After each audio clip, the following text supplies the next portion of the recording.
Throwbacks with Derek J. Murphy, Chapter 1, Verse 3. What's good? Welcome or welcome back to the only place where we discuss the unexpected theology of old school hip hop and R&B. That's right, it's Throwbacks.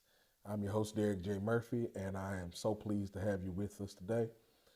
This podcast is based on the book that I've written, Throwbacks, where we take old songs from my childhood, my years of coming into age, songs that made a difference to me, songs that I remember, songs that I still hear today, and bump them like they came out last week, songs that define a generation.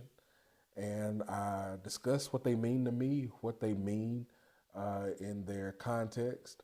And then I take that song and I flip it to hopefully add inspiration, motivation, value, and insight in your life.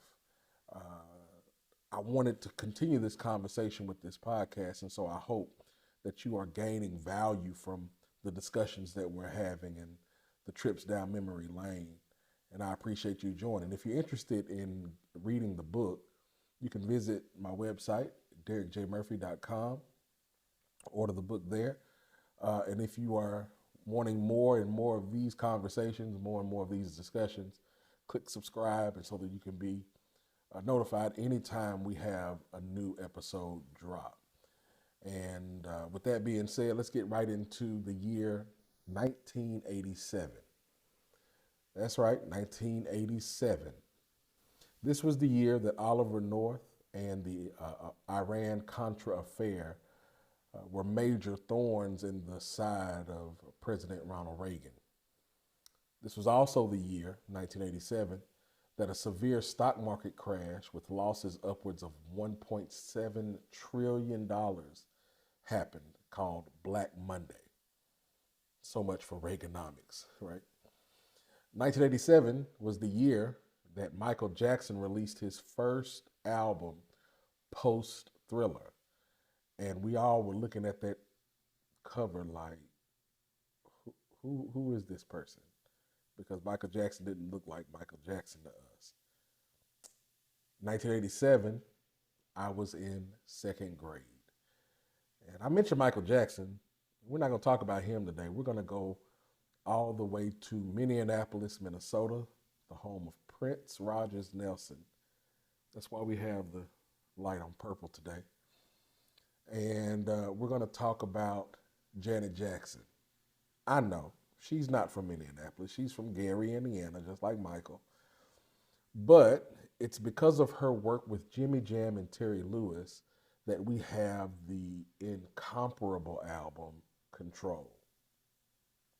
And Janet Jackson, because of this album and because of her work with Jimmy Jam and Terry Lewis, became one of the biggest artists of our time.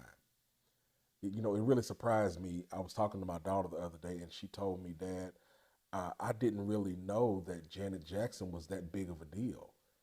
And I was flabbergasted. Janet Jackson is one of the biggest artists of the 80s, one of the biggest artists of our time, and still selling out arenas like crazy today.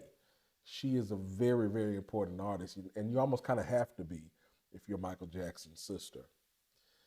But you wouldn't have known that in 1984, 1987, 1985, because she had two albums that didn't just quite hit.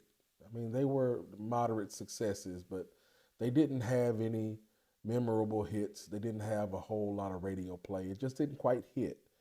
And so she decided to go in another direction and exert some control over her musical career. Because we all know Joe Jackson had an iron claw hold on to her career, and she wanted things to go in another direction. And this is when she hooked up with hitmakers Jimmy Jam and Terry Lewis. Now, Jimmy Jam and Terry Lewis were a part of a band called Morris Day and the Time. You might remember them from Purple Rain. You might remember them from The Bird. You might remember them from Jungle Love. They were responsible for some of that sound. And even though they come from Indianapolis, um, they had a unique sound of their own that, though it incorporated that Minneapolis sound, that Prince sound, they had a unique production element that they gave when they produced Janet Jackson's Control album. This particular song that we're talking about today is called The Pleasure Principle. It is the last single of the Control album, which seems to be an album full of singles. That's kind of the way they had to do it back then. Uh, but this was the last single. This was the last single to get a video. And it was probably her least successful single when it comes to the Control album. But I didn't know this until I did research for this particular project, that this was the only track on the album that was not produced by Jimmy Jam and Terry Lewis. It was written by Monte Moir. I believe I'm saying that name right. And he was the keyboardist for the time, which goes to show that they did similar work. It sounds like it could have been produced by Jimmy Jam and Terry Lewis. And with him being the keyboardist for the time, it has that signature Minneapolis sound. It was even recorded in Flight Time, which is the studio for Jimmy Jam and Terry Lewis. Now, as for the song is definitely an R&B song, but it has a dance pop beat wrapped all around the R&B concept. The song is very synth heavy, meaning the keyboards, almost all the sounds were programmed, and this was the sound of the time. If you were to listen to songs from the 80s, this would be very similar to just about everything that came out during that time, especially pop music, because it was very synth heavy. And again, it had that signature Minneapolis sound. I remember the video. Boy, do I remember the video. I know I was only in the second grade and I didn't really like girls yet. But when this video came out, I think I started to understand. I mentioned in the book when we talked about the Control album, I did Control in the book. And my brother was in love with Janet. And there was one part in the song in Control where she says, "Don't make me lose it." My brother said, "I'll help you find it." And I didn't really understand. I mean, Janet Jackson, she was pretty and all that kind of stuff. But when this video came out, boy, I think I understood. She's in a warehouse, seemingly practicing her dance moves by herself. She's wearing a pair of black Guess jeans, a t-shirt that's rolled up in the front and has some of her midriff showing. She had long, straight hair with bang. She was wearing knee pads and tennis shoes. It's like she was coming to the warehouse to practice dancing alone. This video was a lot grittier than most of her other videos. Most of her other videos had high production value, but this was very gritty. If you look at some of the scenes, she lifts up her hand and you can see Band-Aids on her hand.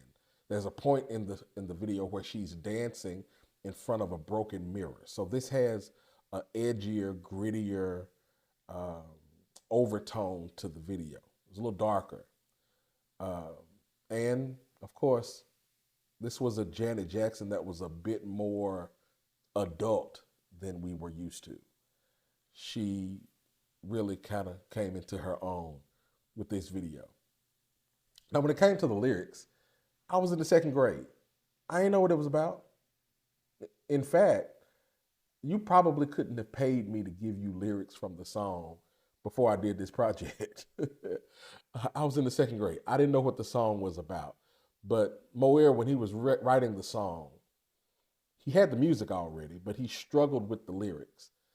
And after working with Janet on the first verse, he stumbled upon this concept by Sigmund Freud called the pleasure principle. And this is what it means. The pleasure principle, the Freudian concept, means it's an instinctive seeking of pleasure and avoiding of pain to satisfy biological and psychological needs. In other words, it's the basic idea for instant gratification. And when he came across this concept, it just kind of fit what they were already talking about. And that became the direction that the lyrics went in. And so in the song, Janet is talking about taking control of a loveless relationship by refusing to settle for materialism. Wouldn't that concept, that talking point, be good in that whole dating conversation that we're having today? Because here she is saying that she would rather walk away from this relationship instead of staying in it because he's buying her expensive things. Listen to what some of the words say. She says in the song, in the first verse, I thought that it was happiness, but it was only part-time bliss. Later on, she says, where'd you get the idea of material possession? Thank you for the ride nowhere. And all she's saying here is that she's not interested in something meaningless in order to just get things. She would rather have love, essentially. Now, the impact of the song, it wasn't her biggest hit, but it was a lasting one. It peaked at number 14 on the Billboard Hot 100, and it's still played on the radio today every now and again. And it has remained on her concert set list whenever she goes on tour. In fact, several pop stars and R&B artists have referenced or have been inspired by the song.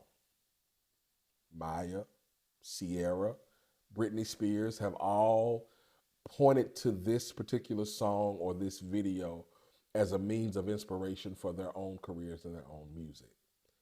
So how do we get from Janet, Jimmy Jam, Terry Lewis, Minneapolis Sound, Pleasure Principle?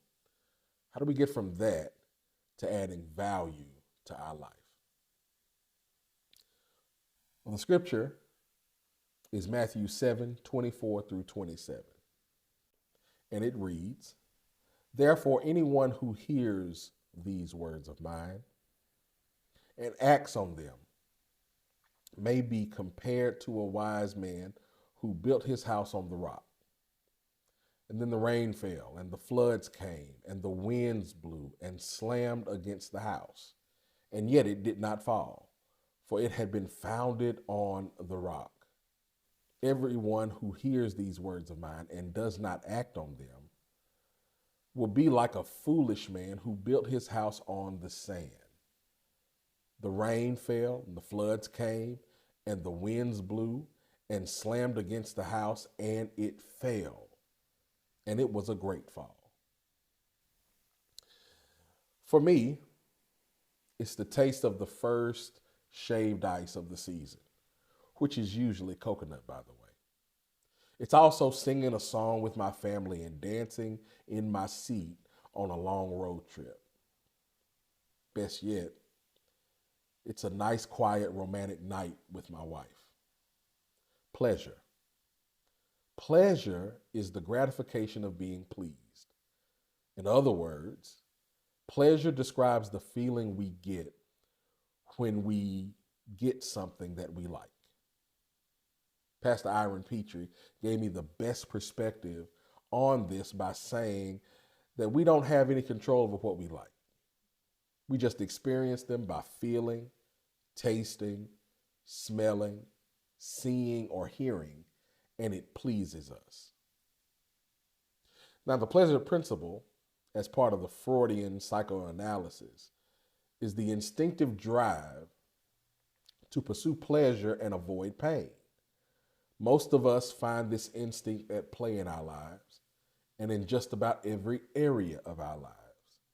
In our culture, we live by the philosophy, if it makes you feel good, do it. We have allowed the principle of pleasure to emerge as the principal force in our life. However, what makes us human is the ability to reason. We have the capacity to weigh options and sensibly discern what's good, bad, right, and wrong. This is a gift from God, and it's the reason that we have dominion on this planet. Well, that and opposable thumbs. If you allow yourself to be driven solely by the instinct to pursue pleasure, you make yourself just another dim-witted animal. Pleasure doesn't always lead to happiness.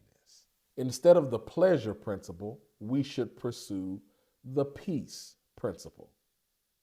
I believe the peace principle is the reasonable ability to pursue peace and avoid confusion or chaos. There are plenty of times when, if we had only stopped ourselves long enough to evaluate the situation, we would have not pursued some pleasures, because in the end, they only brought about grief. You have the ability to willingly pursue peace, and peace will consistently make you happier than pleasure ever will. Peace will always be more beneficial than pleasure, because in and of itself, pleasure is empty. If you let pleasure drive you, it will often lead you on a road to nowhere. But peace, on the other hand, will consistently lead you on a road of contentment, satisfaction, and joy. Pleasure in the moment can bring misery in the future. Just ask any kid who ate too much candy. But peace with yourself, peace with others, and peace with God will ultimately bring you peace of mind. And peace of mind will always keep you happy. And that's the pleasure principle.